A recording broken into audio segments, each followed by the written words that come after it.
আজকেই শুধু নয়, আজ থেকে ১,৫০০ বছর পূর্বে যখন গোটা দুনিয়া অন্ধকারে ছেয়ে গিয়েছিল, অন্ধকার পৃথিবীকে আলোকিত করার জন্য আল্লাহ দুইটি নিয়ামত দিয়েছিলেন। এক নম্বর নিয়ামত দিয়েছিলেন মুহাম্মদুর রাসূলুল্লাহ সাল্লাল্লাহু আলাইহি ওয়াসাল্লাম। নবী আমার ৪০ বছর ধরে মক্কার জমিনে নানান পদক্ষেপ নিয়েছেন, নানান প্ল্যান করেছেন, নানান পরিকল্পনা করেছেন। হিলফুল ফুজুল নামক একটা সংগঠন তৈরি করেছিলেন। আজকের শুধু আওয়ামী লীগ আর বিএনপি নয়, নবীও একটা সংগঠন বানাইছিলেন, নাম ছিল কিরে ভাই? আমার আওয়ামী লীগ বিএনপির ভাইয়েরা, আমি আপনাদের দোষ দিতে চাই না। আমার নবী এই সমাজে, এই দেশে, এই জাতি, এই পৃথিবীর মানুষের শান্তির জন্য হিলফুল ফুজুল তৈরি করে ৪০ বছর নানান পরিকল্পনা নিয়ে, নানান মিশন নিয়ে, নানান ভিশন নিয়ে, নানান পদক্ষেপ অবলম্বন করেছিলেন। নবীর মতন দামি মানুষ ৪০ বছর মেহনত করে যখন পরিপূর্ণ শান্তির কোনো রূপরেখা দাঁড় করাইতে পারেন নাই, হৃদয় ভর্তি ব্যথা নিয়া জাবালে নূর নামক হেরা গুহার মধ্যে বসে বসে ধ্যান করছিলেন নবীজি মুহাম্মদুর রাসূলুল্লাহ। আল্লাহ আমার নবীর কাছে দান করলেন কিতাবুল্লাহ, মুহাম্মদুর রাসূলুল্লাহর কিতাবুল্লাহ।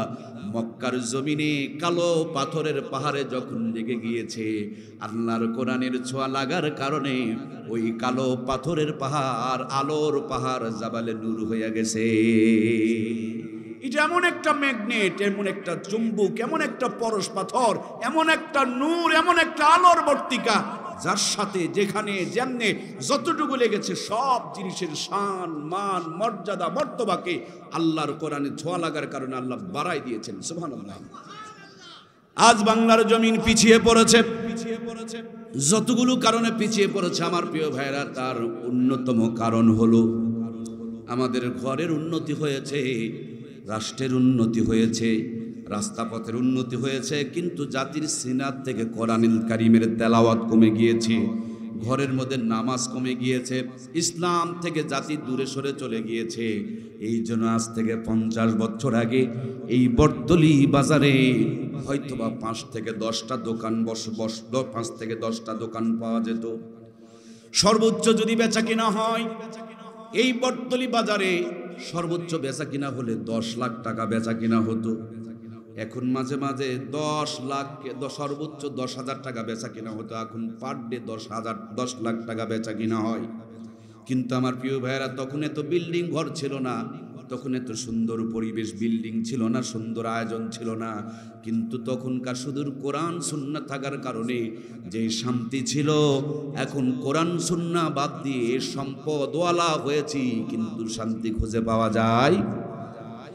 প্রাণপ্রিয় ভাইয়েরা আমার, ফেলে আসা আজ থেকে ৩০ বছর আগে ভাঙা ঘরে যখন আপনারা আমার মূর্খ নানি আর দাদিরা মাসকালার ডালের তেলানি রান্না করেছেন, এক বাড়ির তেলানি গোটা গ্রামকে মোহিত করে ছেড়েছে।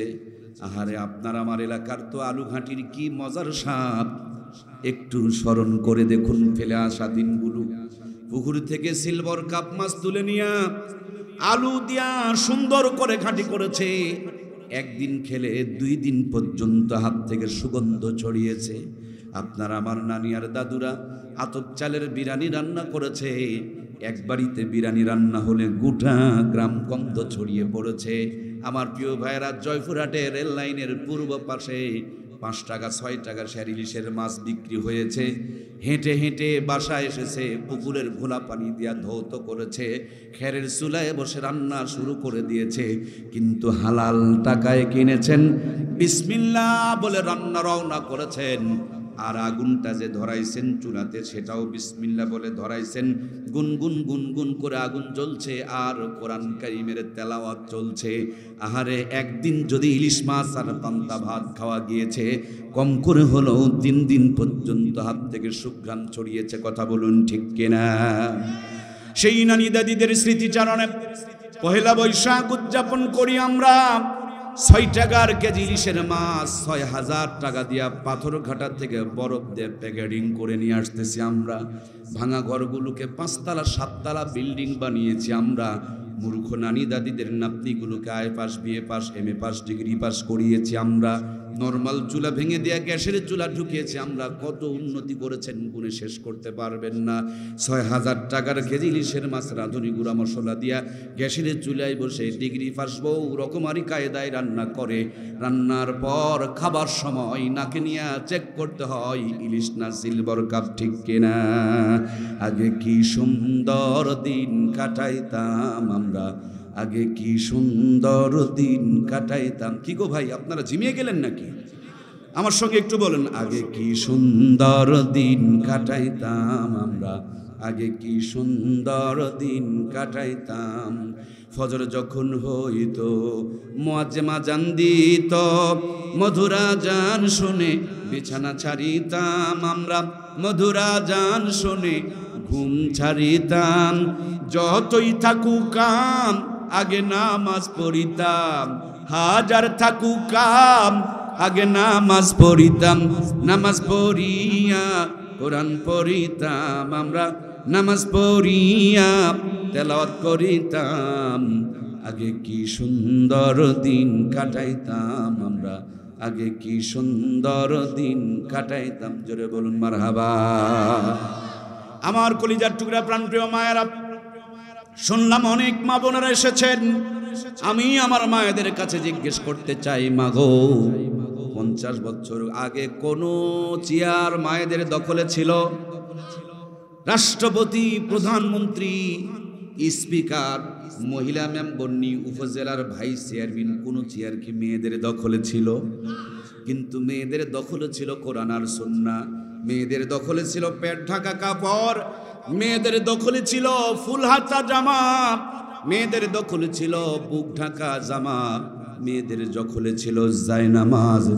আর রাতের 8টা বেজে যেত, দুনিয়ার কাজগুলো সেরে এশার নামাজ পড়ে আঁচল তুলে ধরে মালিকের কাছে ফরিয়াদ শুরু করে দিত।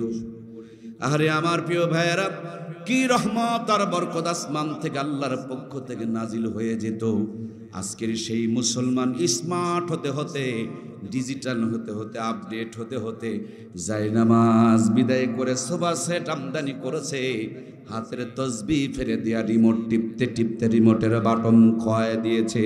হিন্দুরা মন্দির থেকে উলু উলু ধ্বনি দেয়, আর মুসলমানের ঘর থেকে সাপ্লাই হয়। তার মানে মুসলমানের ঘর যেন হিন্দুদের মন্দিরে রূপান্তরিত হয়ে গিয়েছে। কথা বলুন ঠিক কিনা? এজন্য আমার আল্লাহ তাবারক তাআলা পবিত্র কোরআনুল কারীমের মধ্যে নামাজ নিয়ে 82 জায়গায় তাগিদ দিয়েছেন। আল্লাহ রাব্বুল আলামিন নিজেই ঘোষণা করে বলেছেন, ইন্নাস সালাতা তানহা আনিল ফাহশাই ওয়াল মুনকার।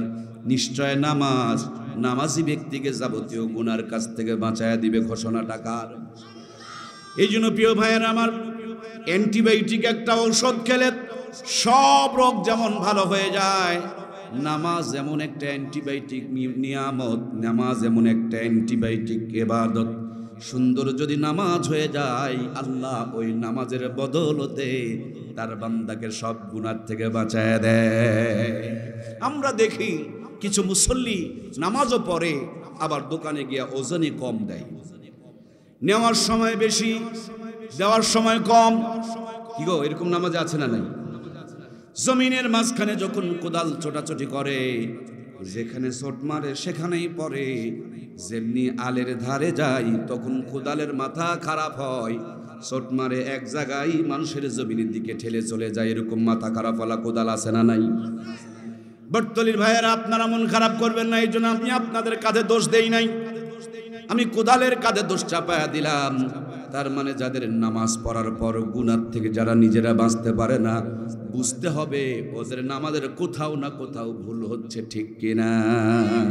সেজন্য আল্লাহ তাআলা বলেছেন 82 বার নামাজের কথা। আল্লাহর হাবিব 6,500 বার নামাজের তাগিদ দিয়েছেন, নামাজের তালিম দিয়েছেন।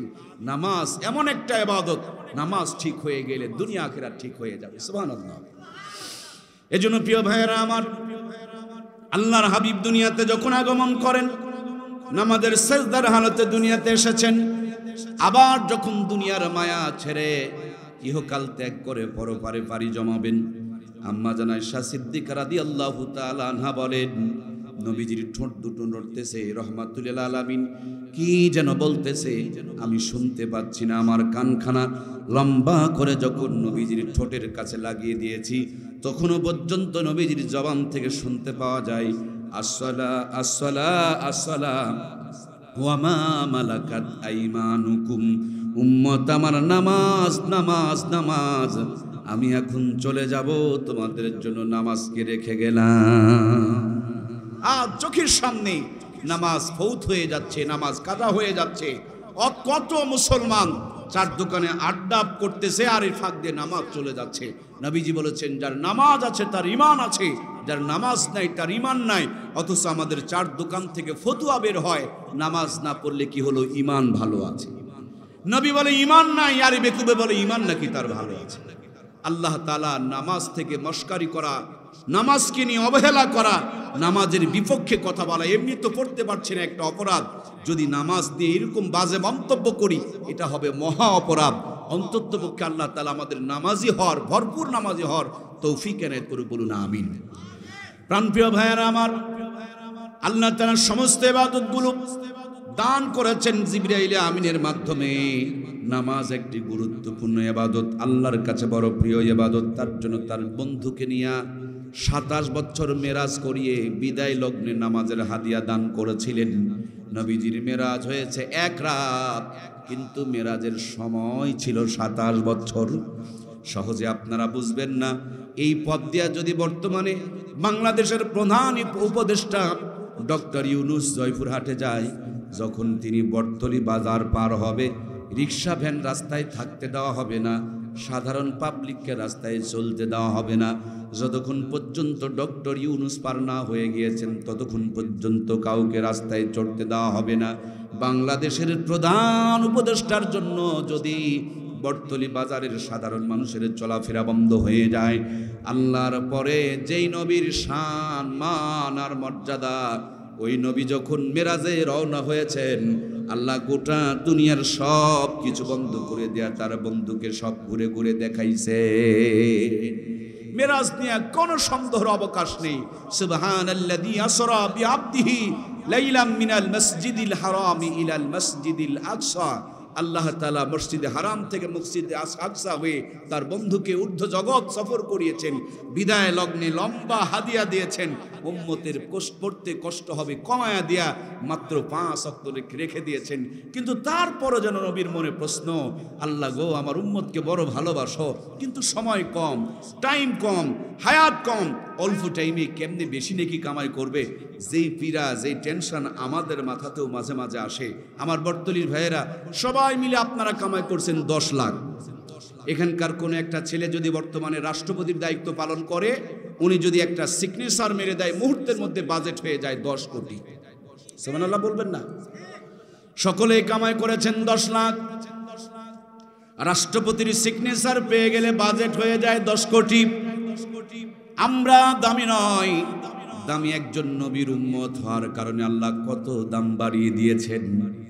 দুনিয়াতে আসলাম সবার পরে, উম্মতে মুহাম্মদী হওয়ার কারণে জান্নাতে যাব আমরা সবার। কিরে ভাই, ভুলে গিয়েছেন নাকি সবার?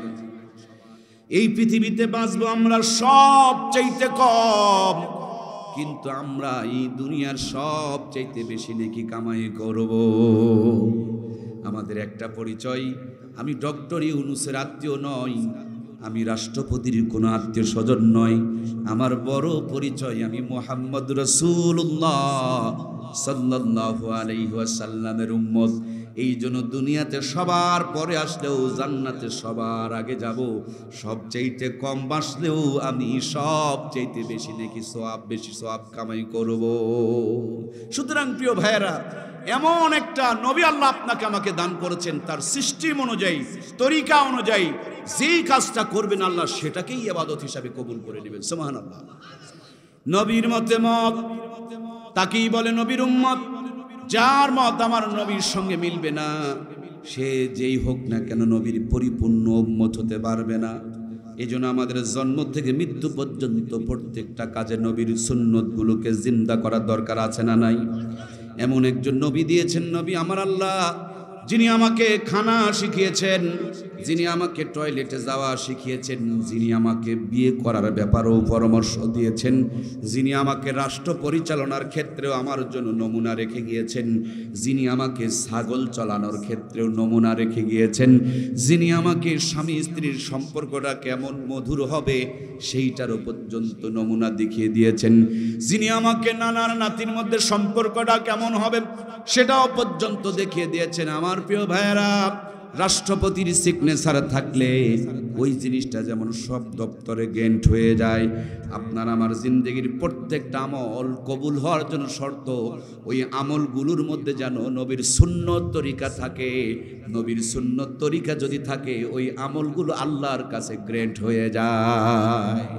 আজ আমরা সুন্নত থেকে অনেক দূরে, কত তরিকা, কত পথ আর কত মত বানিয়েছি। আমার প্রাণপ্রিয় ভাইয়েরা, বিশেষ করে সবচেয়ে বেশি যন্ত্রণার মধ্যে আমি রয়েছি। আমি জন্ম নিয়েছি আহলে হাদিসের ঘরে, লেখাপড়া করেছি হানাফি মাদ্রাসায়। আমাদের গ্রামে ছোট যখন ছিলাম তখন এক মসজিদে আমরা নামাজ পড়তাম। 8 রাকাতের তারাবি নামাজ হয়ে যাওয়ার পর আমরা বাহিরে এসে বেতের পরে চলে আসতাম। হানাফির ভাইরা 20 রাকাত নামাজ পড়ে বাড়িতে যেতেন। অল্প কিছুদিন পর দেখলাম 2 দলে কিছু বড় বড় হুজুর পয়দা হলো। এরা পরবর্তীতে মসজিদটাকে ভেঙে দিল। মসজিদ ভাঙার পর এরা মাদ্রাসা ভাঙলো। মাদ্রাসা ভাঙার পর তারা ঈদের মাঠ ভাঙলো। আমি গত পরশুদিন আমাদের গ্রাম এলাকায় মাহফিল করেছি। আমার আব্বাকে এক জায়গায় কবর দেওয়া হয়েছে, আমার মাকে গুতাগুতি লেগে কবর ভিন্ন করার কারণে আর এক জায়গায় কবর দেওয়া হয়েছে। তার মানে বাপ মার কবরটাকে এক জায়গাতে দিতে দেয় নাই। এরা এরকম মন্তব্য করতো, মরার আগে যখন গুতাগুতি করে মরার পরে না জানি কবরে কোনো ঝামেলা বাঁধতে পারে। নাউজুবিল্লাহ বলবেন না?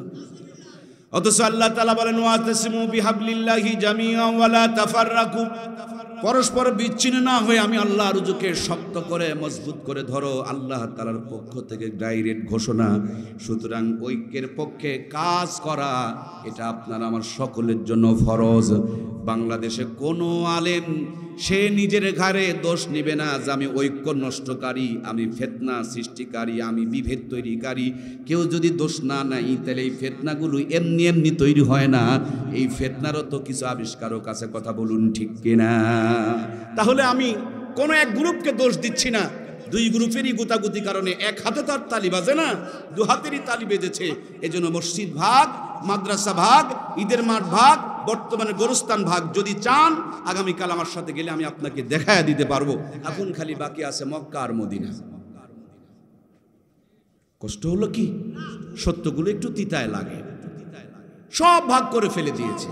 অথচ নবী এসেছিলেন ফিতনা মিটায়া দিয়া, বিভেদকে মিটিয়ে দিয়ে ঐক্যের প্রাচীর করতে, আর আমরা ফিতনা সৃষ্টি করতে শুরু করেছি। আল্লাহ তাবারক তাআলা আমাদেরকে ফিতনা মুক্ত জীবন দান করুক, বলুন আমিন।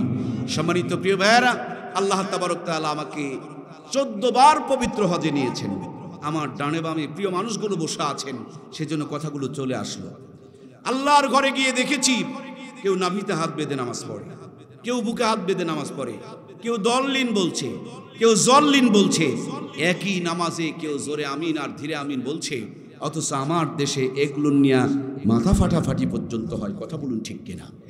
পাবনায় মারামারি লাগছে, দল্লিন আর জল্লিনের গ্রুপ। তো একজনকে ধরে বলছে তুমি কোনটা?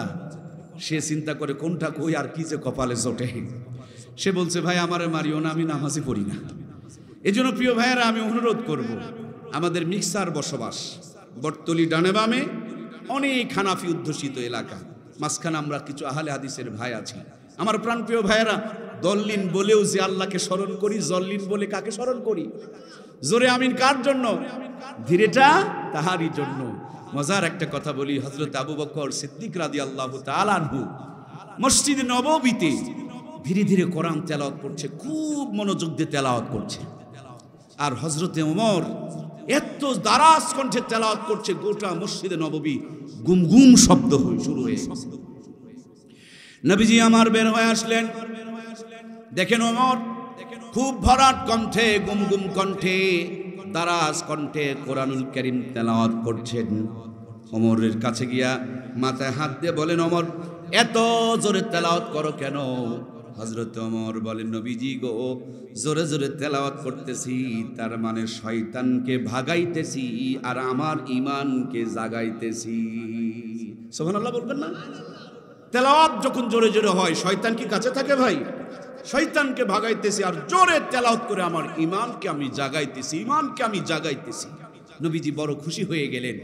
হযরত আবু ওমরের কাছ থেকে গিয়ে আবু বকরের কাছে গিয়ে বলে, আবু বকর, তুমি এত ধীরে পড়ো কেন? হযরত আবু বকর বলেন, নবীজি, আমি যার জন্য পড়ি তিনি জোরে বললেও শোনেন, ধীরে বললেও শোনেন। সুবহানাল্লাহ বলেন।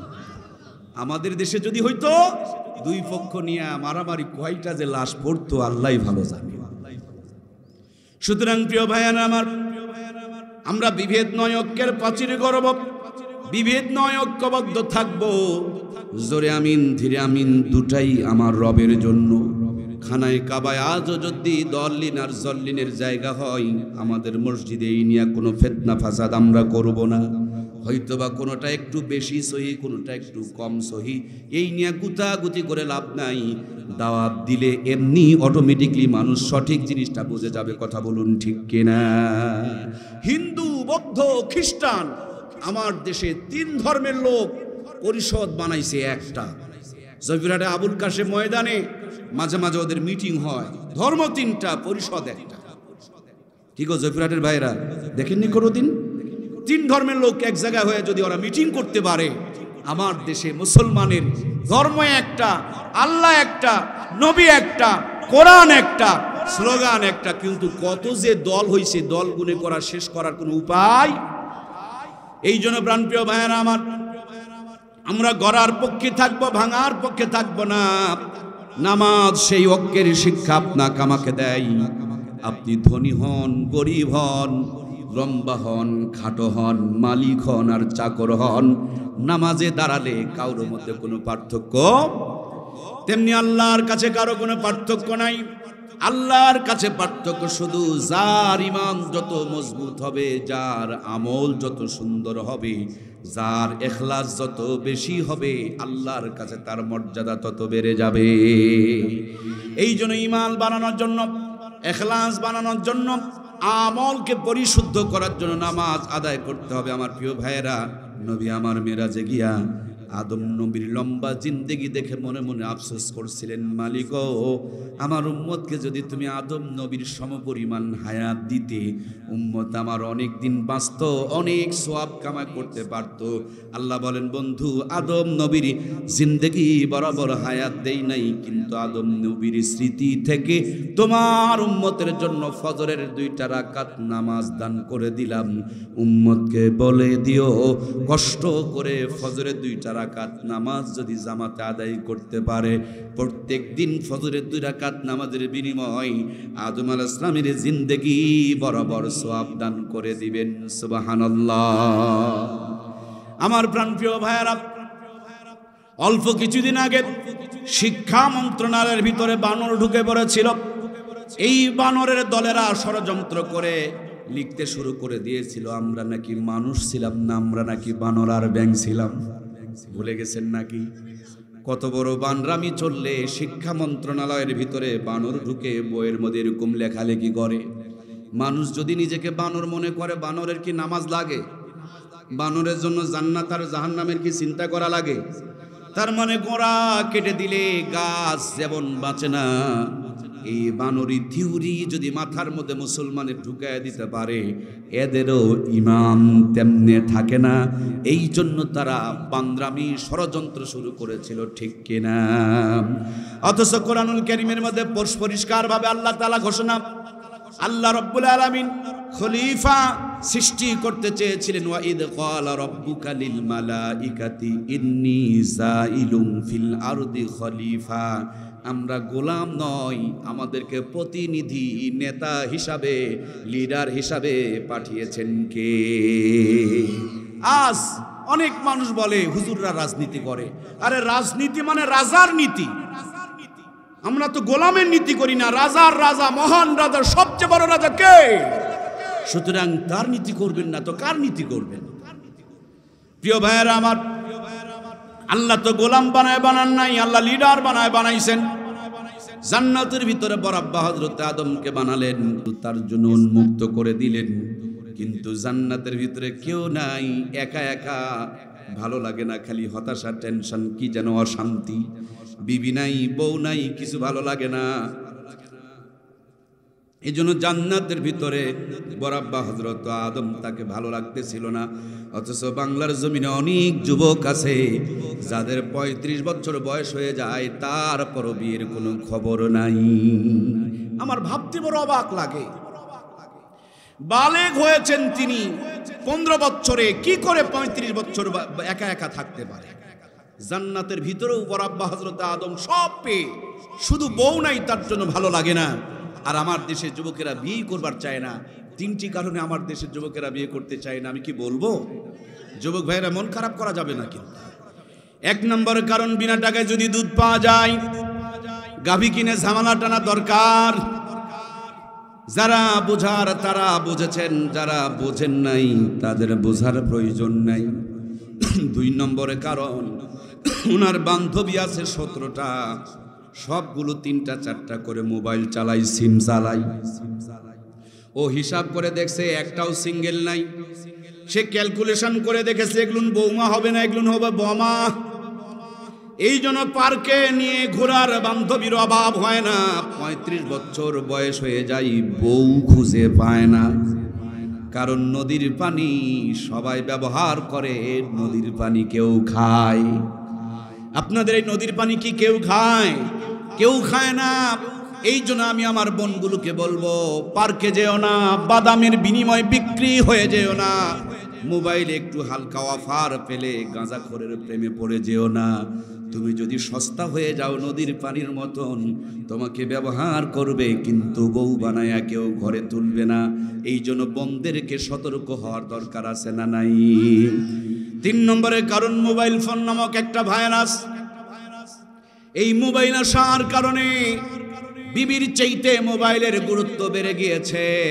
রাত যখন বাজে, কানের মধ্যে ইয়ারফোন ঢুকায়া পাবজি, ফ্রি ফায়ার শুরু হয়ে গেল। রাত যখন আরো গভীর হয়ে যায়, মোবাইলের মধ্যে নেগেট ছবি দেখতে শুরু করে দিল। এই মোবাইল ঘুষতে ঘুষতে চোখের নিচে কালো কালো দাগ পড়ে যায়, পাছার থেকে পেন খুলে চলে যায়। তার মানে ওর ব্যাটারিতে যেইটুকু চার্জ ছিল, মোবাইল টিপি করতে করতে শেষ হয়ে গেছে। এই জন্য বিয়ে করতে ভয় পায়, আসে না নাই? এই জন্য প্রিয় ভাইয়েরা, মোবাইল ভালো জিনিস, এটাকে মেনটেন করে ব্যবহার করুন, অতিরিক্ত ব্যবহার করিয়েন না, এর ক্ষতির মধ্যে পড়ে যাবেন। আজকের ম্যাক্সিমাম যুবকদের চোখের নিচে কালো কালো দাগ। খবর নিয়ে দেখুন, এরা অতিরিক্ত ফোন চালায়।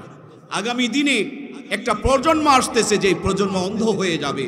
অতিরিক্ত মোবাইলের রেডিয়েশন চোখের মধ্যে লাগার কারণে গোটা প্রজন্ম অন্ধকার হতে চলেছে। আল্লাহ তাআলা এই মোবাইলের ক্ষতি থেকে আমাদেরকে হেফাজত করুক, বলুন আমিন।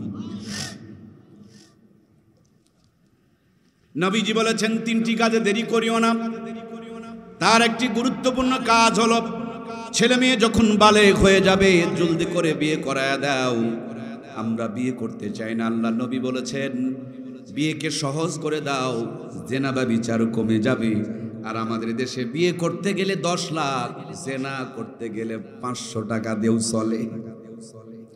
জেনাকে সহজ করা হয়েছে, বিবাহকে কঠিন করা হয়েছে। আল্লাহর হাবিব বলেন, যেই বিয়েতে খরচ কম সেই বিয়েতে বরকত বেশি।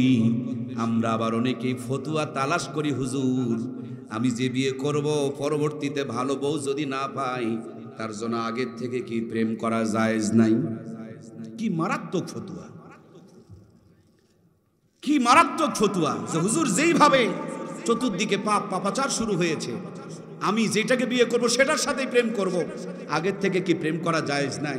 আমি এই ফতুয়ার উত্তর দিতে পারি না, তবু আপনাদের আরেকটা ফতুয়া জিজ্ঞেস করতে পারি। আমার ভাইয়েরা, বিয়ে করার উদ্দেশ্যে যদি প্রেম করা জায়েজ হয়, তাহলে কুরবানি দেওয়ার উদ্দেশ্যে কি গরু চুরি করা জায়েজ নাই? কথা বলুন, আমার কথা কি বোঝা যাচ্ছে? ভালো নিয়তে, কুরবানি দেওয়ার নিয়তে গরু চুরি করলে কি জায়েজ হবে? আমার টাকা দিয়ে আমাকে কুরবানি দিতে হবে। প্রেম তো শুরুই হবে বিয়ের পরে। বিয়ের আগে কোনো প্রেম বলতে ইসলামে কিচ্ছু নাই, সব জেনার ব্যভিচার, ঠিক না? এই 2টি তার নেগেটিভ আর পজিটিভ হোল্ডারে জমা করেছেন, সংযোগ দিয়েছেন, আলো জ্বলছে, কিন্তু এই দুইটি তার, নেগেটিভ আর পজিটিভের দুইটা তার হোল্ডার ব্যতীত যদি এক জায়গায় করেন, সত্যি করে বলুন আলো জ্বলবে না আগুন জ্বলবে? একই সংযোগ, বৈধ করে দিলে আলো জ্বলে, অবৈধ দিলে আগুন জ্বলে। সেম কায়দায় বিয়ের মাধ্যম দিয়ে যে সম্পর্ক হয়, এটা ইবাদত, এটা পবিত্র, এটা প্রেম। আর বিয়ে ছাড়া গাছতলায় বাঁশতলায় যা হয়, আমাদের জয়পুরহাটের ডিগ্রি কলেজের সামনে ওই বারোঘাটি পুকুরের পাড়ে যে চুলছিড়াছিড়িগুলো হয়, এগুলো একটাও বৈধ নয়, সবগুলো পাপের কারখানা। কথা বলুন ঠিক কিনা?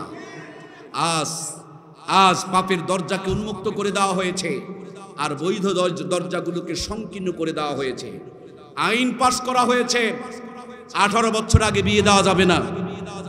মেনে নিলাম বাল্য বিবাহ ভালো না, 18 বছর আগে যদি বিবাহ দেওয়া বন্ধ করা হয়, তাইলে 18 বছর আগে কি প্রেম করা বন্ধ করার দরকার আছে না নাই?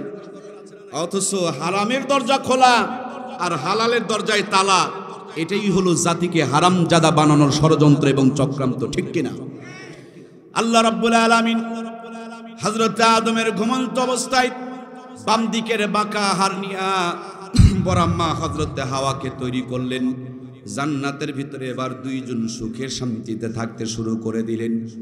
শয়তানের আর সহ্য হলো না, শয়তান চক্রান্ত শুরু করে দিল।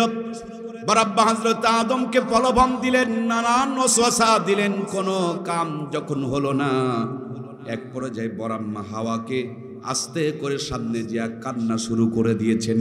মেয়েদের মনটা বড় নরম, দিলটা বড় সহজ সরল আর সাদা।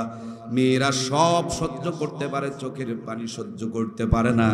ওই জান্নাতের ভিতরে মা মুরব্বী মানুষের আকৃতি ধরে শয়তান যখন মায়া কান্না শুরু করে দিয়েছেন, বরাম্মা হাওয়া বলতেছে, বাবা জান্নাতের ভিতরে কান্না করো কেন?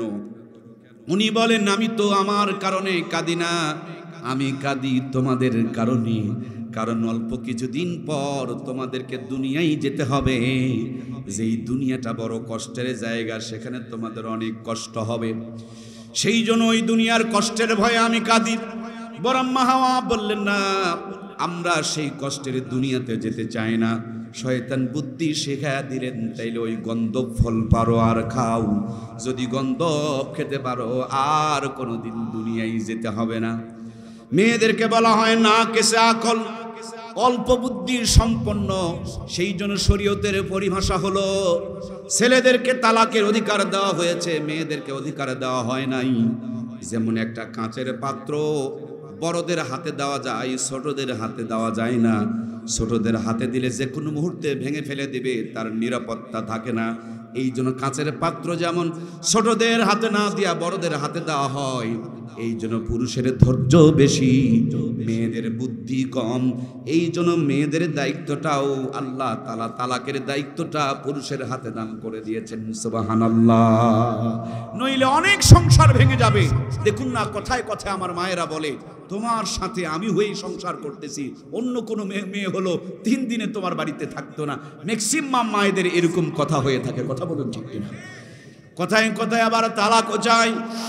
আমার প্রাণপ্রিয় ভাইয়ারা, বরাম্মা হযরত হাওয়া শয়তানের ধোকায় পড়ে গেলেন। গাছের থেকে গন্ধব ফল পারলেন, ফল পারার পর কয়েক ফোঁটা আঠা পড়ল। আল্লাহ তাআলা এটাকে পছন্দ করলেন না। বরাম্মা হাওয়ার উপরে একটা শাস্তি বরাদ্দ করলো। মাসে যখন মেয়েদের বয়স হয়ে যায়, প্রাপ্ত বয়সে যখন মেয়েরা চলে আসে, তখন দেখবেন মাসের মধ্যে 3 দিন 5 দিন অথবা 7 দিন মায়েদের হায়েস হয়ে থাকে, মেন্স হয়ে থাকে, এই সমস্যা থেকে থাকে। বলুন তো বটতলির ভাইয়েরা, এটা শুধু মেয়েদের হয় না ছেলেদেরও হয়? কি গো? তার মানে আমরা পুরুষেরা, আমাদের বরাব্বা হযরত আদম, তিনি এই ফল পাড়ার সঙ্গে আঠা ঝরানোর সাথে তার কোনো সম্পৃক্ততা ছিল না। এর জন্য ছেলেদের উপরে সমস্যাটা আসে নাই। বরাম্মা হাওয়া এই কাম করেছে, তার জন্য তার জাতির উপরে আজও পর্যন্ত সেই বিধান চালু রয়ে গিয়েছে। যারা বলছে মানুষ থেকে আর মানুষ বানর থেকে আর ব্যাঙ থেকে তৈরি হয়েছে, তাদের জন্য এটাও একটা বড় দলিল। মানুষ যদি বানর আর ব্যাঙ থেকে হয়, ছেলেদের হায়েস নাই, মাসিক নাই, মেন্স নাই, তাহলে মায়েদের কেন? এর মূল কারণ হলো আমরা আদম আর হাওয়ার সন্তান, এটাই তার জ্বলন্ত প্রমাণ, ঠিক কিনা? বরং হযরতে হাওয়া শয়তানের ধোকায় পড়ে গন্ধব ফল খেয়ে ফেললেন। পেটের মধ্যে মোচড় শুরু হয়ে গেল, পেটের মধ্যে টয়লেটের ব্যথা, টয়লেটের ভাব আসতে শুরু করে দিল। শয়তান বললেন, এখনই তোমাকে দুনিয়াতে যেতে হবে। বলে, আমি তো দুনিয়াতে একা একা যেতে চাই না, আমি আমার স্বামীরে নিয়ে যেতে চাই। শয়তান বললেন, তাহলে যে কোনো উপায়ে, যে কোনো বুদ্ধিতে তোমার স্বামীকেও গন্ধব ফল খাওয়াইতে হবে, নইলে তো সে দুনিয়ায় যাবে না। হযরত আদম এসেছেন, আদর করে মাথাটা কোলের মধ্যে তুলে নিয়া মুখের মধ্যে গন্ধব ফলটা খাওয়াইতে শুরু করেছেন। হযরত আদম বলেন, বিবি রে, তোমার হাতের মধ্যে ওইটা কি? হযরত আদম বলেন, আদমকে হাওয়া বলেন, যাই হোক না কেন, তোমার খাইতে কি কোনো সমস্যা আছে নাকি? ভাইয়ের আমার, বিশ্বাস করবেন, বিশ্বাস না করলে সংসার হবে না। কিন্তু মাঝে মাঝে বেশি বিশ্বাস জীবন ঘাতিরও কারণ হয়ে যায়, ঠিক কিনা? সেদিন সিরাজগঞ্জে এক বাবা আমাদেরকে গাড়িতে তুলে দিচ্ছে, আর ফুঁফড়ায় ফুঁফড়ায় কাঁদতেছে, আর বলতেছে, আমার ছেলের জন্য দোয়া করবেন। আমরা জিজ্ঞেস করলাম, ছেলের জন্য কি দোয়া করব? বলে, আমার ছেলেকে বিয়ে দিয়েছিলাম, বিয়ের 7 মাস পর ছেলের বউ আমার ছেলেকে সাথে করে তার বাবার বাড়িতে নিয়ে আমার ছেলেকে মেরে ফেলে দিয়ে অন্য ছেলের হাত ধরে পালায়ে গেছে। এই জন্য মেয়েদেরকে বিশ্বাস করবেন, বিশ্বাস না করলে সংসার হবে না। কিন্তু সতর্ক থাকবেন, অতিরিক্ত বিশ্বাস করে দুলা ভাই, মামাতো ভাই, খালাতো ভাই, বন্ধু বান্ধবের সাথে মার্কেটে ঘুরতে যেতে দেওয়া যাবে? ঘন্টার পর ঘন্টা মোবাইলে কারোর সাথে আলাপ করতে দেওয়া যেতে পারে না। মেয়েদেরকে সাবধানে রাখতে হবে, সতর্ক রাখতে হবে। বউকে তারাই মানুষের সাথে গল্প করতে দেয় যাদের বইয়ের প্রতি কোনো ভালোবাসা নাই। আমি যেই জিনিসটাকে বেশি ভালোবাসি, যেটা আমার বেশি প্রয়োজন, সেটা যেন হারিয়ে না যায়, তার জন্য আমি সজাগ থাকবো। আর যেই জিনিসের দাম নাই, এটা হারালেও আমার কোনো সমস্যা নাই। যারা বউকে যার সাথে তার সাথে মিশতে দেয়, এরা বউকে স্বাধীনতা দেয় না, বরঞ্চ বইয়ের প্রতি তাদের কোনো দরদ নাই, ভালোবাসা নাই, এটাই তার প্রমাণ। কথা বলুন, ঠিক কিনা? সুতরাং প্রিয় ভাইয়েরা, বিবিদেরকে যত্ন রাখবেন। বড় আম্মার নাম হাওয়া, হাওয়া মানে পাম, হাওয়া মানে কি? গ্যাস, হাওয়া মানে বাতাস। এই জন্য দেশ চালাতে গেলে একটা ভোট দিলেই চলে, কিন্তু বউ চালাতে গেলে গ্যাস দেওয়া লাগবে, পাম দেওয়া লাগবে, বাতাস দেওয়া লাগবে। এই জন্য সরকার বলছে 18 বছরে দেশ চালাইতে পারবা, মগর বউ চালাতে গেলে আরো কিছু যোগ্যতার দরকার। এই জন্য 25 বছরে বিয়ে করলেই ভালো হয়। আমার প্রিয় ভাইয়েরা, খুব ভালো করে মিলায়া দেখবেন, বাড়ি গাড়ি সম্পত্তির কোনো অভাব নাই। বউটা দেখবেন একেবারে পাতলা খটখটা, সে সব দেয়, পাম দিতে পারে না, গ্যাস দিতে পারে না, প্রশংসা করতে পারে না, আদর করতে পারে না। এই জন্য দেখবেন বউটার চেহারা খিনখিনা পাতলা। আবার অনেক গরিব মানুষ আছে, 3 বেলা খেতে পারে না, কিন্তু বউয়ের প্রশংসা করে, বউকে ভালোবাসে, বউকে আদর করে। কি সুন্দর ফুটফুটা চেহারা। কথা বলুন, ঠিক কিনা? এটা আদরের জিনিস, শাসনের জিনিস না। এটা মহব্বত আর ভালোবাসার জিনিস, এটাকে প্রহারের জিনিস না। একে যত্নে রাখতে হয়, একে ছেড়ে দেওয়া যায় না।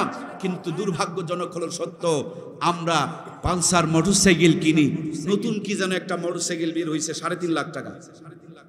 কি গো যুবকেরা, নাই নাকি? রয়্যাল আমাকে ফ্রি দিল, আমি নেব না। এটা পাগলু পাগলু লাগে।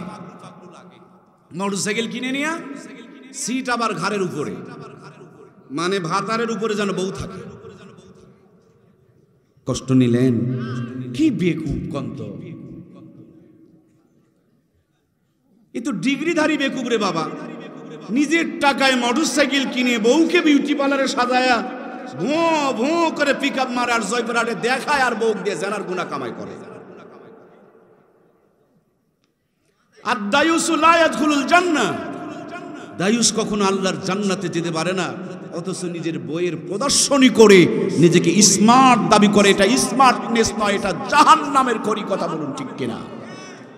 ইজ্জত দেখানোর নাম যদি ভদ্রতা হয়, ইজ্জত দেখানোর নাম যদি সভ্যতা হয়, নিজের শরীরের প্রদর্শনী করার নাম যদি সভ্যতা আর ভদ্রতা হয়, তোমরা কেবল স্মার্ট হলা? কুকুর তো আগের থেকে স্মার্ট ছিল। কষ্ট হলো কি? কুকুর কি নতুন স্মার্ট না আগের স্মার্ট? কুকুর আগের থেকে ইজ্জত দেখায়। মান হুস, যার ভিতরে হুঁশ আছে তার মানুষ বলে। কুকুরের হুঁশ নাই, ইজ্জত দেখায়, তুমিও দেখাও, তাহলে তুমি কি করে মানুষ হলা রে ভাই? আজব তামাশা কি চালু হইছে আমার সমাজে। গত কয়েকদিন আগে জবেরার একটা 5 বিবি থানা আছে, আপনারা চেনেন তো? আসরে নামাজ পড়ে বের হইছি, এরকম সুন্দর রাস্তার পাশে কদুর ঝাংলা, অনেকগুলো কদু ধরে ঝুলতেছে, দেখে বড় ভালো লাগলো। হাজারি কদুর গাছ। কাছে গিয়ে দেখি নিচে ঝাঁটা আর জুতা ঝুলতেছে, উপরে দেখি একটা পাতিল কালো কালো মাথা বানায় রাখছে। মোবাইলে 2টা ছবি তুলে নিলাম। আমার সাথে এক ছোট ভাই ছিল, নাম হলো হাবিব। ওকে জিজ্ঞেস করলাম, হাবিব রে, আমরা বড় হয়ে গেছি, একটু কম বুঝি, তোমরা একটু বেশি বোঝো। আচ্ছা, এই ঝাঁটা আর জুতার সাথে কদুর গাছের সম্পর্ক কি? কষ্ট নিচ্ছেন নাকি? বলবো 2টা কথা বলবো, 2টা হক কথা বলি ভাই। ওয়াজ তো অনেক শুনছেন, একটু ওয়াশ হোক, ভাইরাসগুলো একটু রিমুভ হোক, ভাইরাসগুলো একটু দূর হোক। আমি জিজ্ঞেস করলাম যে এই ঝাঁটা আর জুতার সাথে কদুর গাছের সম্পর্ক কি? হাবিব আমাকে বললেন, ভাইয়া, সব মানুষের নজর ভালো না। আমার কথা নয় কিন্তু, ওই ছোট ভাইয়ের কথা, যে সব মানুষের নজর, কিছু মানুষের নজর খারাপ। সরাসরি যদি কদুর উপরে পড়বে তাহলে কদুতে নাকি পচন ধরবে, নষ্ট হয়ে যাবে, ঝরে যাবে, খসে যাবে। সেজন্য কদুর গাছকে বদনজর থেকে বাঁচানোর জন্য উপরে পাতিল, নিচে ঝাঁটা আর জুতা ঝুলায় রাখছে। ভাইয়েরা আমার, দিনাজপুরের মাহফিলে যাব। ফুলবাড়ি পার হওয়ার পর রাস্তার ডান পাশে দেখলাম একটা কাঁঠাল গাছ। তাকিয়ে দেখি ওই কাঁঠালের গাছের মধ্যে গরুর, কুরবানির গরুর মাথার যে দাঁতওয়ালা হাড়, এই হাড়টা ডালের ফাংরার মধ্যে ঢুকায়া দেয়া রাখছে। এক মুরব্বীকে জিজ্ঞেস করলাম, বাপজান, এই কাঁঠাল গাছের সাথে ওই গরুর মাথার হাড়ের সম্পর্ক কি? চাচা আমারে বুঝিয়ে বললেন, বেটা, রাস্তার পাশে কাঁঠাল গাছ সপ্তাহে সপ্তাহে স্প্রে করা হয়, তারপরে খালি কাঁঠাল ধরে আর পরে। আমাদের মনির সন্দেহ, কেউ বান মারতে পারে, মুখ দোষ করতে পারে, বদনজর করতে পারে। এই বদনজর যদিও করে, আর আগে যদি গরুর মাথার হাড়ের উপরে পড়ে, কোরআন সুন্নাহ থেকে বলছি না, আমি বাস্তবতা বলতেছি, ওই বদনজরটা যদি গরুর মাথার হাড়ের উপরে পড়ে, তাইলে নাকি আর বদনজর খাটবে না। আমাদের নওগাঁ জেলার মাতাজি হাট এলাকা, কানসকুরি নামক একটা বাজার আছে।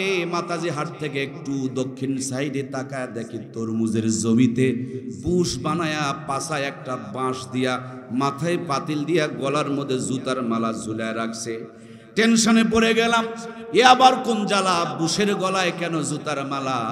মনে হয় বুশকে এরা শাস্তি দিয়া তরমুজের জমিতে ঝুলায় রাখছে। এক চাচায় বললেন, বেটা না, বুশের পাছাই বাঁশ দেওয়া হয় নাই। কিছু মানুষের নজর খারাপ, সরাসরি যদি তরমুজের উপরে পড়ে, তরমুজ নাকি পচে যাবে। এই জন্য বুশ বানায়া, পাছায় বাঁশ দিয়া, মাথায় পাতিল দিয়া, গলার মধ্যে জুতার মালা ঝুলিয়ে দিয়া বদনজর থেকে হেফাজত করে রাখছে। আমার প্রিয় ভাইয়ারা, আপনার আমার এই পাশে নবাবগঞ্জ নামক একটা দিনাজপুরের থানা আছে। মাহফিলে যাওয়ার আগে তাকায় দেখে একটা ইজি পাওয়ারের নিচে জুতা ঝুলতেছে। ড্রাইভারকে বললাম স্লো করেন। আমি মোবাইলে ছবি তুলে নিলাম, গ্যালারি খুঁজলে আপনাদেরকে বের করে দেখাইতে পারবো। ড্রাইভারকে জিজ্ঞেস করলাম কারণটা কি? তিনি বলেন, ঘন ঘন অ্যাক্সিডেন্ট করতেছি, আমার মনে সন্দেহ, না জানি কেউ বদনজর করতে পারে, বান মারতে পারে। এই বা জুতা ঝুলানোর পর নাকি বান মারলে আর বান খাটবে না। ভাইয়ের আমার, আমি কিছুক্ষণ আগেই বলেছি, আমাদের গ্রামে গুতাগুতি লাগিয়া সব ভাগ করে ফেলে দিয়েছে। নতুন মসজিদে নামাজ পড়তে গিয়েছি, তাকায় দেখি গরুর গড়া, অনেক কয়টা গরু বাঁধানো আছে। হঠাৎ তাকিয়ে দেখি এক গাভীর গলায় জুতার মালা। টেনশনে পড়ে গেলাম, আবার কোন জ্বালা, গাভী আবার মানুষের কি অন্যায় করলো? গাভীর গলায় কেন তারা জুতার মালা দিয়া শাস্তি দিয়া রাখলো? আমি যোগ বিয়োগ করছি, শানি নজুল খুঁজতেছি, ক্যালকুলেশন করতেছি, কিছুই বুঝতেছি না। এক মুরব্বী চাচা বলতেছেন, দাঁড়িয়ে আছো কেন? আমি বলছি, ওই যে দেখেন গরুর গলায় জুতার মালা, তার কারণ কি, হাকিকত কি, শানি নজুল কি, এটা একটু ভাবতেছি। তিনি বললেন, তুমি কি কিছু বুঝেছ? আমি বললাম, মোটেও কিছু আমি বুঝি নাই। চাচা আমাকে সুন্দর করে বুঝিয়ে বললেন, বেটা, আশরাফুল মাখলুকাত, সৃষ্টির শ্রেষ্ঠ জীব, এই আবলা জানোয়ার গরুটাকে বান মেরেছে, মুখদোষ করেছে, বদনজর লাগাইছে।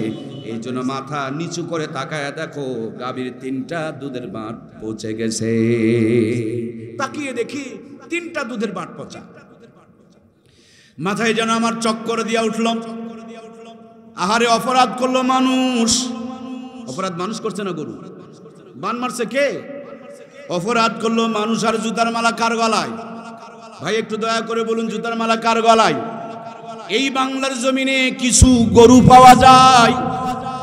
এই বাংলার জমিনে 53-54 বছরের ভিতরে কোনোদিন হুজুররা ক্ষমতায় গেল না, মৌলবীরা ক্ষমতায় গেল না।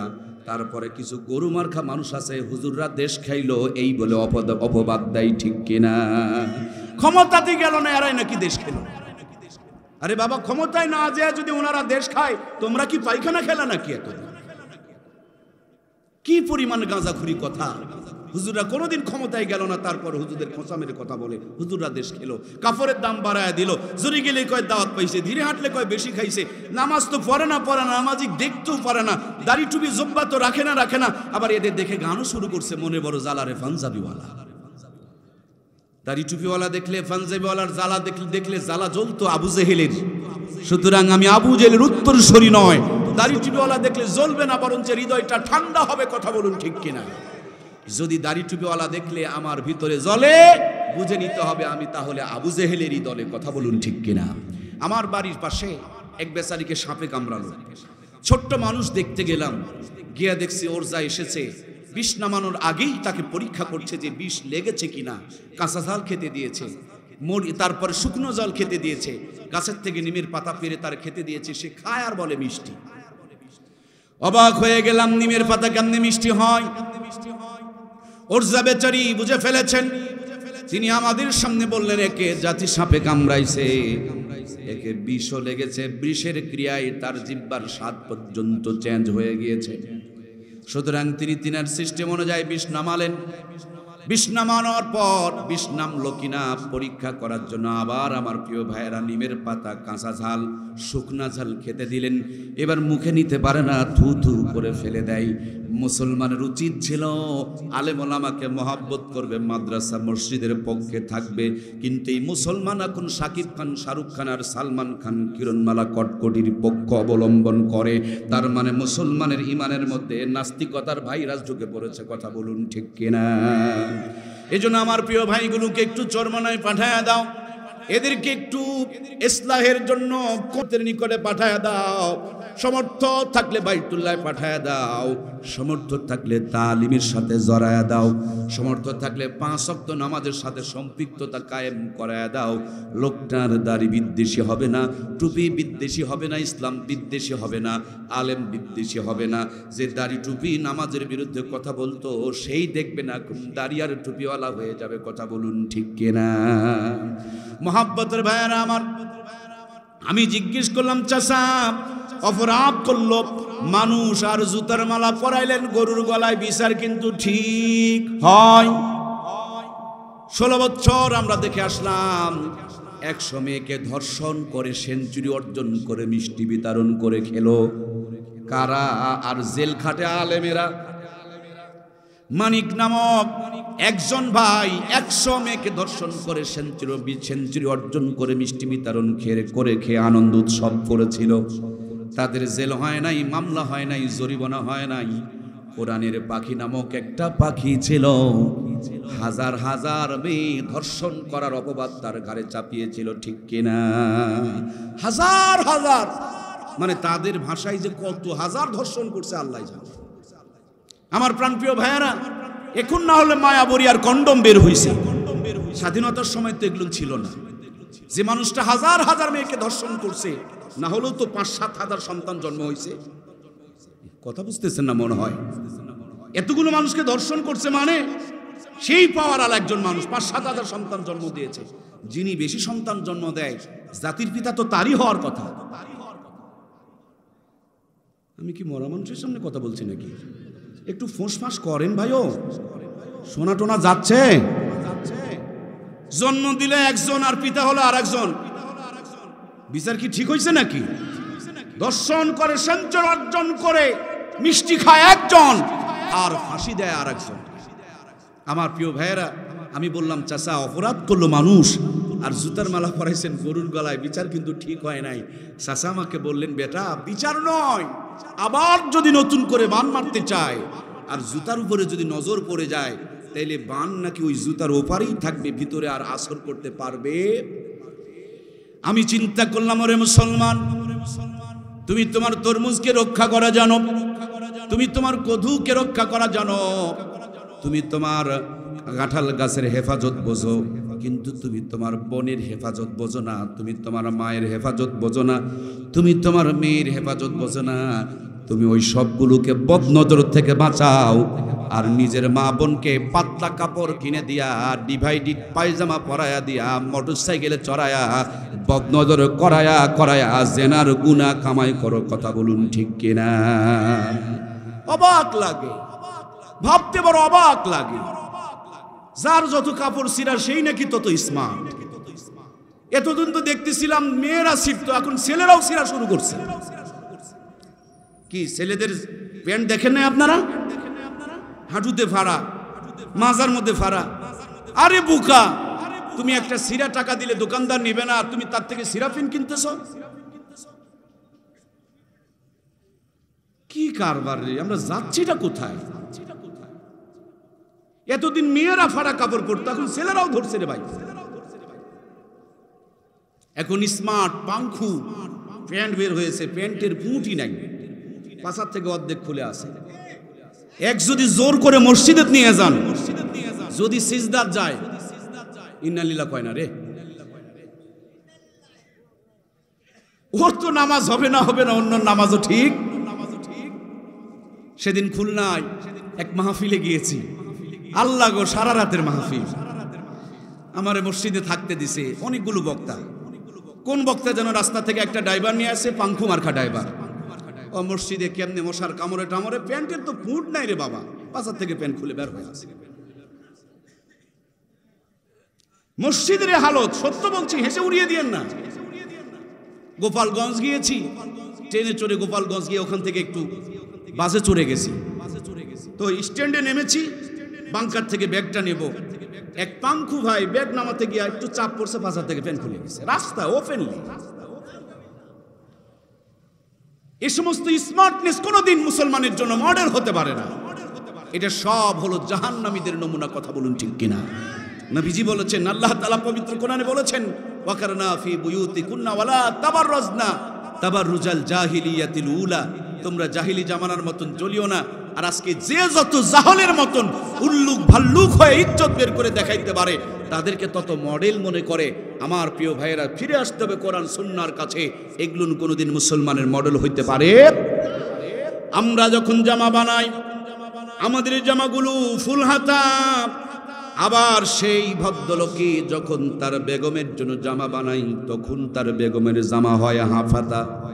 নিজে যখন জামা বানাই, জামাটা এত লম্বা, প্যান্টের ভিতরে ঢুকায়া দিয়া শক্ত করে বেল দিয়া ইন করা। স্যার আমার হাসতে পারে না, বসতে পারে না, কাশতে পারে না। স্যারে যখন জামা বানিয়েছেন কলার পর্যন্ত ঢাকা, আবার সুন্দর করে টাই লাগা, কি যত্ন করে নিজের শরীরটাকে ঢেকে রেখেছে। কিন্তু তার বেগমের দিকে তাকায়া দেখেন, হাফ হাতা, পেটের অর্ধেকটা ফাঁকা, বুকের অর্ধেকটা পর্যন্ত ফাঁকা। যদি জিজ্ঞেস করেন, ওরে বোকা, এত যত্ন করে তুমি তোমার পেটের নারী ভুঁড়িকে রেখেছো কেন ঢাকা? কি আছে পেটের ভিতরে? খবর নিয়ে দেখেন, তেল আর চর্বি, নারী আর ভুঁড়ি, প্রসাব আর পায়খানা। কত বড় বোকার বোকা, নিজের পেটের প্রসাব পায়খানা গুলোকে রেখেছেন ঢাকা। আর পৃথিবীর শ্রেষ্ঠ নিয়ামত, আল্লাহর জান্নাতের সম্পদ, যেই মা বাবার, যেই মা বোনের পেট দিয়া, যেই ফ্যাক্টরি আর কারখানা দিয়া দুনিয়াতে আগমন করবে, আমাদের ভুঁড়ি ঠাকা আর ওগুলো যদি থাকে ফাঁকা, সেখান দিয়া শাহজালাল, শাহপারান, শাহ মাকদুমের প্রত্যাশা করা যায় না। ওদের ওই পেট দিয়া সিটার বাটপা আর লুচ্চা গুন্ডাগুলো জন্ম নিবে। এরা ভাত কাপড় দিবে না, বুড়া বয়সে বৃদ্ধাশ্রমে ফেলে আসবে। কথা বলুন ঠিক কিনা? এজন্য প্রিয় ভাইয়েরা আমার, নামাজ যেমনি পড়ব, কোরআনের তেলাওয়াত যেমনি করব, তেমনি আপনাকে আমাকে পর্দার বিধানটাকেও মেনটেন করতে হবে।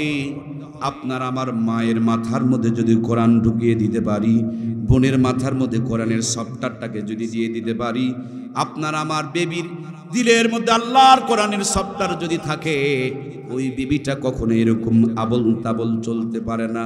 আহারে, বাড়িতে যখন স্বামী আসে, স্বামীর সঙ্গে দেখবেন খেকি কুত্তা যেমন খেউ খেউ করে ধরে তেমন আচরণ করে। এজন্য বাংলাদেশে অনেক যুবকেরা ক্যারামবোর্ডের আড্ডায় সময় কাটায়, ভয়ে বাড়িতে ঢুকবার চায়। অথচ বাড়িওয়ালি আমাদের বোনেরা কবিরাজের বাড়ি বাড়ি ঘুরে বেড়ায়, তাবিজ খুঁজে বেড়ায়, স্বামীকে বশ করার তাবিজ খুঁজে বেড়ায়। অথচ তাবিজ লাগবে না, তিনি নিজেই একটা তাবিজ জান্নাত দিয়েছেন আল্লাহ, কিন্তু তাবিজ নাই, তার মানে বউ নাই, হাওয়া নাই, জান্নাতেই ভালো লাগে না। বেগম যখন পেয়ে গিয়েছেন, সব শান্ত হয়ে গিয়েছে।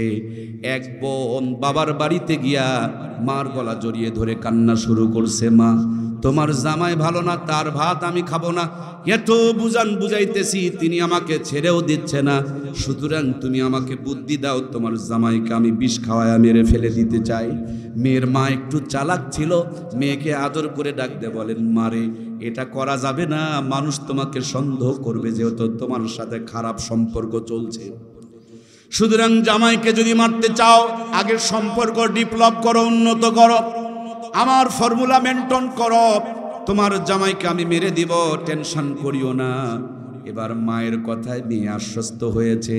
মেয়েকে কাছে নিয়ে মা সুন্দর করে বুঝাইতেছে, জামাই যখন বাইরে থেকে আসবে জুতাটাকে খুলে দেবা, হাত পা চোখ মুখ সুন্দর করে ধোয়ার পর গামছা গায়া দিবা, কারেন্ট না থাকলে পাখা দেয়া বাতাস করবা, সুন্দর করে শরবত বানায়া দিবা, যত্ন করে মুখে মুখে খাবার তুলে দিবা, ঘুমানোর আগ পর্যন্ত সেবা যত্ন করবা, যাই বলবে তাই শুনবা, শ্বশুর শাশুড়ির বাধ্য হবা, যাতে করে তোমার জামাইকে মেরে ফেলে দেওয়ার পর তোমাকে আর কেউ সন্দেহ করতে। আমার প্রিয় ভাইরা, যেমন বুদ্ধি তেমন কাজ। সাথে ছোট্ট একটা গুলের কোটার মতন, জর্দার কোটার মতন, কোটার মধ্যে কিছু পাউডার দিয়ে দিলেন, আর গরমের দিন বলে দিলেন, প্রত্যেক দিন যখন শরবত বানায়া দিবা, শরবতের সঙ্গে 1 চামচ করে মিশায়া দিবা। আল্লাহর বান্দি যেই বুদ্ধি সেই কাজ, প্রত্যেক দিন শরবত বানায়া দেয়, আদর যত্ন শুরু করে দেয়। 1 সপ্তাহ যেতে না যেতে শ্বশুর বাড়ির সব মানুষগুলো ওই মেয়েটার প্রেমে পড়ে গেছে।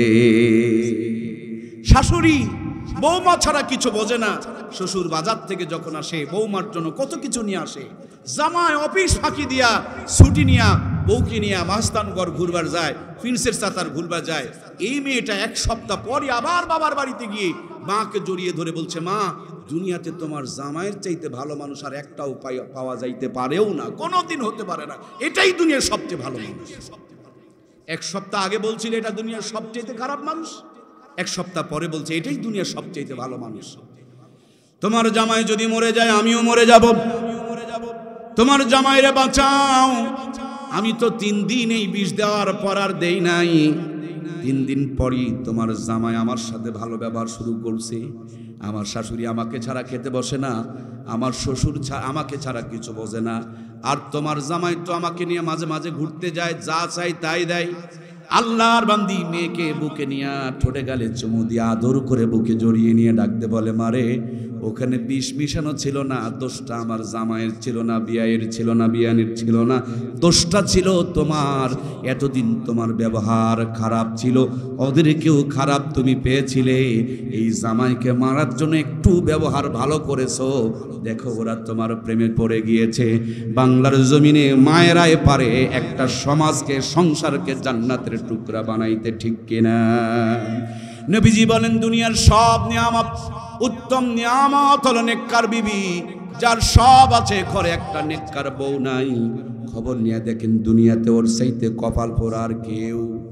যার কিছুই নাই, ঘরে একটা নেককার পরহেজগার আল্লাহওয়ালা বিবি আছে, খবর নিয়ে দেখুন সে যেন দুনিয়ার বুকে জান্নাতের সুখে আছে।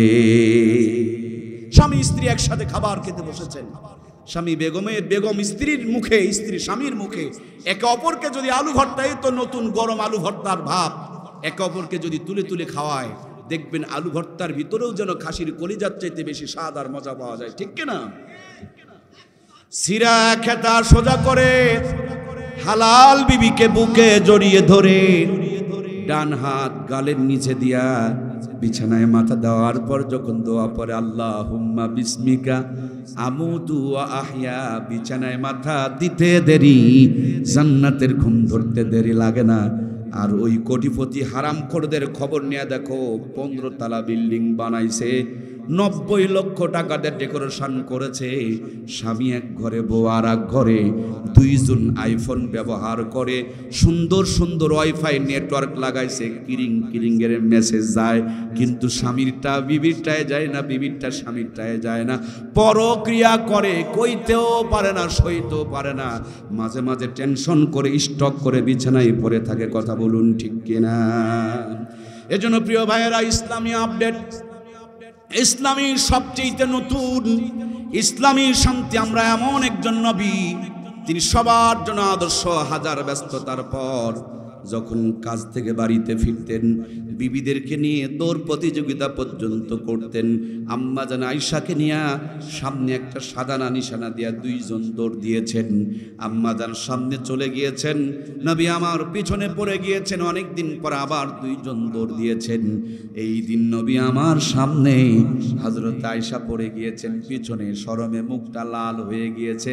রহমাতুল আলামিন বুকে টেনে নিয়ে থুতুনিতে চুমা দিয়া হালকা করে চাপ দিয়ে বলে, হুমায়রা, কেন শরমে মুখটাকে লাল করে দিয়েছিও?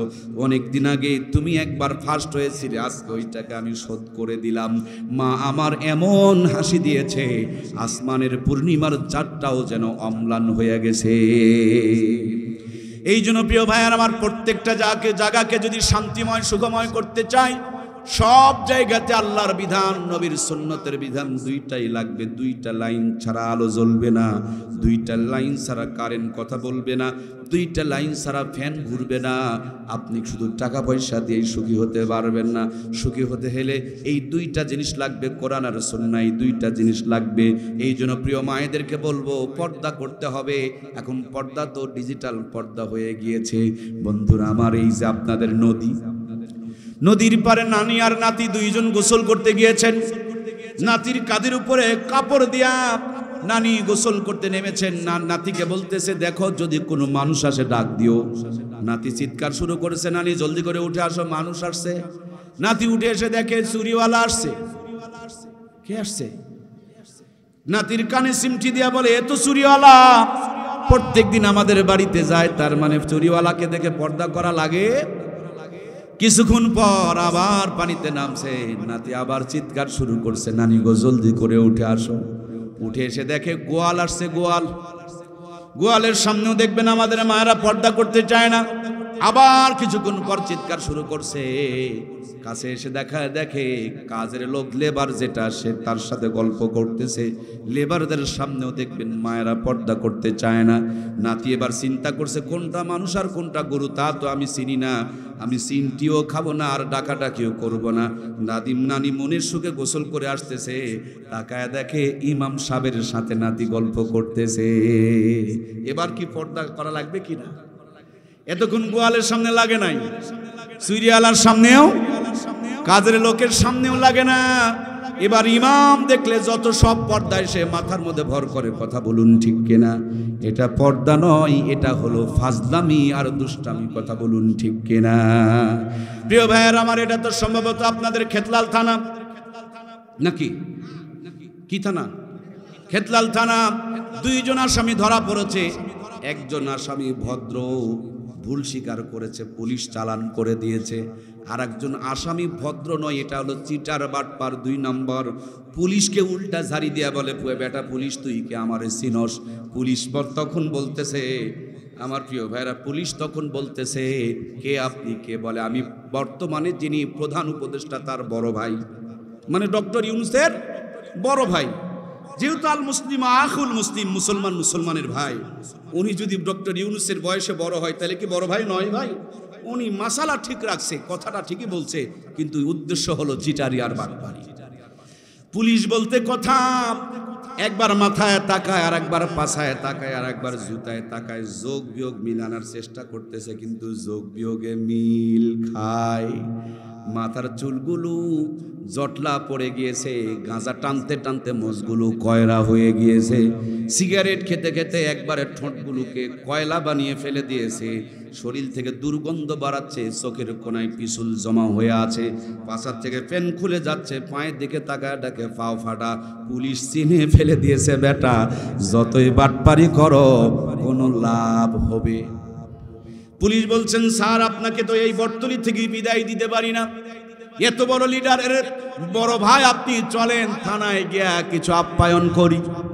উনি গাড়িতে চড়তে চায় না, পাশায় একটা লাথি দেয়া গাড়ির মধ্যে সরাইছে, থানায় যে গাড়ির থেকে নাম্বার চায় না, আরো একটা লাথি দেয়া গাড়ির থেকে নামাইছে, অন্ধকার ঘরে বসতে দিয়া চোখে একটা হালকা করে গামছা দিয়া বাঁধন দিয়া হাত দুটোকে পিছনে নিয়া, দেড় হাত একখান লাঠি, চিনেন তো, চেনেন না, এটা দিয়া কেবল ঠেঙের গিরায় 2-4টা দিছে, ভর ভর ভর ভর করে সবগুলো বলতে শুরু করে দিয়েছে। আমার খেতলাল বটতলির ভাইয়েরা, বাংলাদেশের পুলিশ ঠেঙের গিরায় বসান দিয়া সব বের করতে পারে, কিন্তু আল্লাহর ফেরেশতারা মনে হয় পারবে না। কি গো, কথা কয় না কেন? পারবে? নিজে নেওয়ার সময় বেশি নিলেন, দেওয়ার সময় কম দিলেন, এটা বের করা পারবে কিনা? হজে যাওয়ার সময় মেয়েকে দাওয়াত দিয়া কি সুন্দর কান্নাকাটি করে আর দোয়া করে, মারে তোর জন্য দোয়া করব, আল্লাহ যেন তোরে দুধে ভাতে খাওয়াই। মেয়ের জন্য দোয়া দেয় আর ছেলের নামে জমি লেখে, এরকম বাটপার মার্কা হাজি আছে না নাই?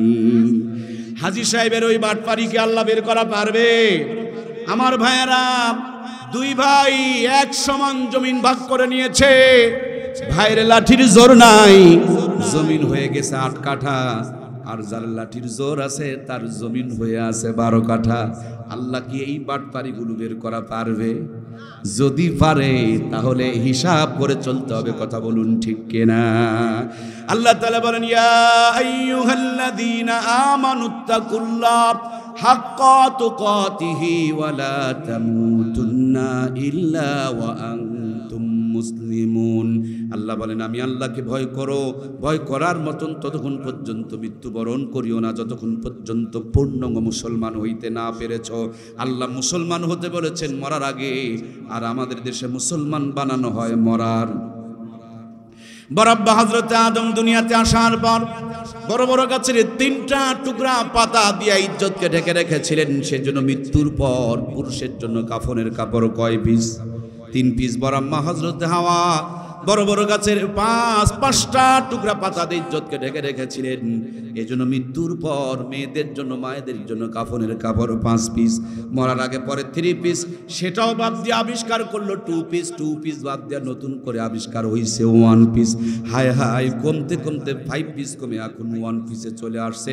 এইটা যদি বাদ দিয়ে দেয়, দেশে থাকার আর উপায়। সামনে তাকালে পায়জামা ফাটা, ঘাড় ঘুরাবেন মাজায় কাটা, পিছনে তাকাবেন দেখবেন সিনেমার পোস্টার লাগা।